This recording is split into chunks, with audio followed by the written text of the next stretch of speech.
It's 2 years since I published this book, and there have been a few changes that if you're reading this far, I'm guessing you're kind of interested in? Or I'm like a modern-day Vincent van Gogh, underappreciated in his own time, but now my work is part of the school curriculum and you are being forced to read my book in a lesson. Either way, thank you for reading my book. I am very humbled that you have decided/been forced to read this, and I hope you don't regret that decision too much. I'm now walking, by the way.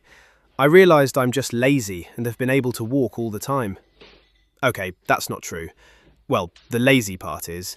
But I'm not walking. I'm attempting it, aided by a large walking frame. When I say large, I mean it's like the loader Ripley uses in Aliens because she feels like a fifth wheel and wants something to do. It's something I use around the house, although it takes me a lot longer to get around than my wheelchair. It has hand-functioned brakes which I use so often, I think I'll need a new set every week. It's more for exercise rather than with an aim to be walking unaided again. I will still use the wheelchair predominantly. I would miss the shrieks of panic and cries of, "Mind your feet!" or the constant requests to have driving lessons. I also use it occasionally at Headway South staffs. Oh, that reminds me. I should probably update you on that. I spoke about Headway earlier in this book. I attended in 2010 when I was 27 years old, socially awkward and embarrassed to be seen in my current state. Fast forward 14 years and nothing much had changed. Sorry, that's another fib. You see, a strange thing appears to be happening to my hair. It seems to be in a constant argument with my forehead and is retreating and giving up territory to my forehead. The same now seems to be happening further back as well, and the hair that remains is going grey.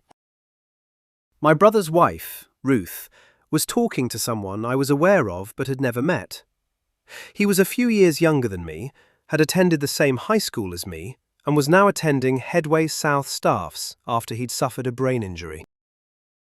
Ruth explained that I had tried Headway and attended for a few weeks many years ago, but felt excluded and didn't really enjoy what was quite a non-inclusive experience. It has changed a lot since then, he explained. He should give it another go.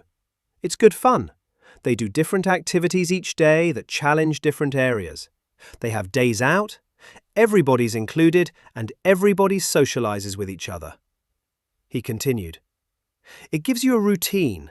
It's good fun, and most importantly, it's helping recover lost abilities." Ruth reported this back to me, and I got straight onto my GP to refer me to social services. I've been looking for ways to fill up my day, socialize, and expose myself to how other people deal with disability.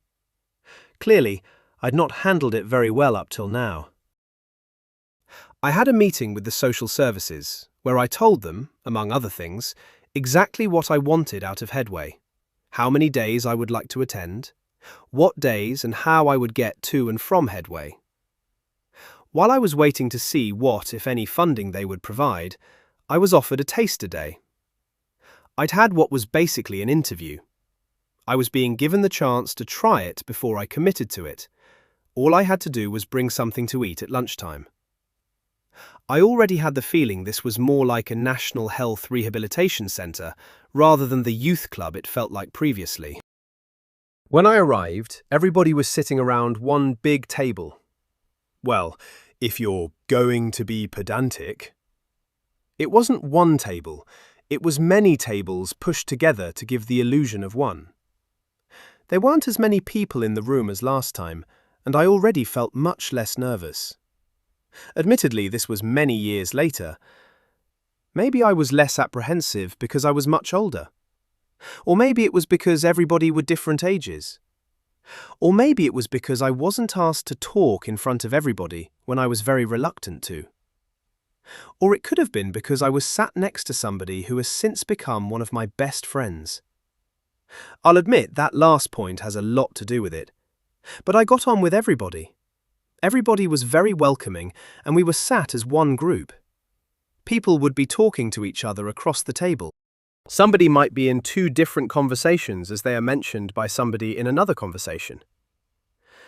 The first activity was getting into small groups and constructing a small tram carriage. The kit had been bought from Temu. The instructions were in Chinese. I, nor nobody else, is Chinese. Nobody speaks Mandarin. The inability to speak Mandarin isn't a lost ability, I thought. It's an ability I never had. I was apprehensive because I was going to struggle to pick up several of the pieces and place them accurately. But some people didn't have a functioning arm, so they were also going to struggle. But they were laughing and joking about not being able to read Chinese. This summed up Headway perfectly, I thought. They, Headway, have activities to challenge your abilities, and you have fun while attempting. The day finished with a game of Uno. Everybody together and joining in. Nobody was excluded. My mind was made up. I wanted to start immediately.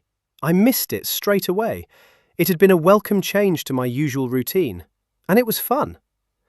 Fortunately, I was given full funding, as the social services could see it would benefit me greatly. Since I started, I've added another day to my attendance.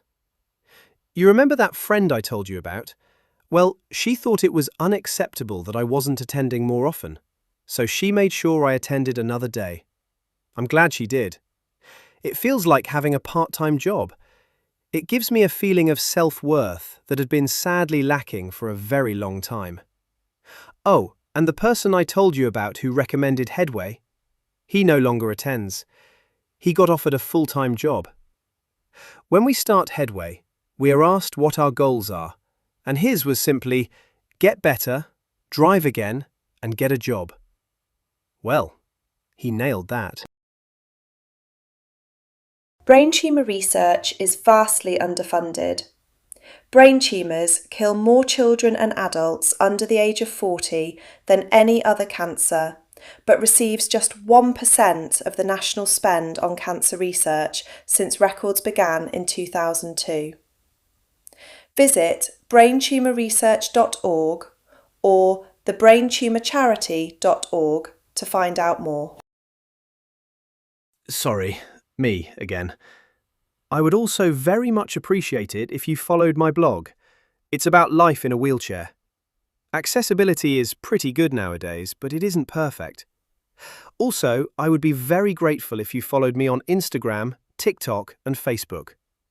Go to wheelchairworries.com or follow me at TikTok at FatPigeonsBook, Instagram at FatPigeonsBook, or www.facebook.com/fatpigeonsbook. And last but not least, you can buy my book at amazon.co.uk and search for Fat Pigeons or Tom Shaw. Oh, and that was me talking, by the way. That was my friend James, the professional British male, otherwise known as AI. Thanks.